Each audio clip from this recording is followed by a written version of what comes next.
Hello, my friends. This is Monday's Minutes, and I'm Tom Doherty.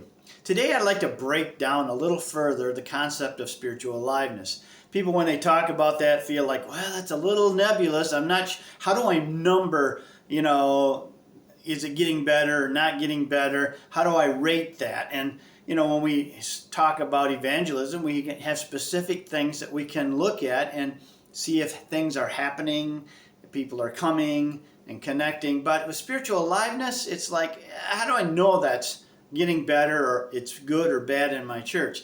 And a part of that is being able to recognize if in your church individual people are led by the Spirit. Do they react out of their own emotions? Do they react out of the evil one's directions? Is there anger and frustration and those kinds of things in part of the people in your church or even in your leadership? Or are people led by the Spirit and demonstrating the fruits of the Spirit? So that's one way to think about spiritual aliveness. Another way to think about spiritual aliveness is, are people growing more and more and more mature?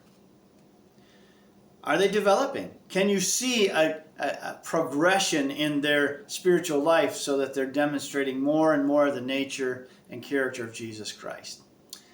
Well, those are individual ways of thinking about spiritual aliveness, and it's important that we start there because the individual's expression and movement of the Spirit in the individual is going to lead us to a place of how the spiritual aliveness of our church is. So when you come into the church, does it feel alive? Is there a movement? Not just excitement because the band's playing, but a movement of the Spirit. Do people get connected with the Spirit when there's music and preaching and they go to the altar or they make professions or they're called into something deeper? Is there healing that happens? Is there the spiritual kinds of movements that we've heard in the past? If those things aren't necessarily happening, then maybe there's a spiritual aliveness problem. But one other thing that we can do is we can invite somebody who hasn't been to our church to come to our church and give us kind of an evaluation. Set them up to say, will you come to the church and just see how people treat you, what you feel and sense when you come? Even, maybe you can look around the building and see things that we don't see anymore that we need to change. They have to do with more curb appeal, but help them to focus on how they sense the Spirit there.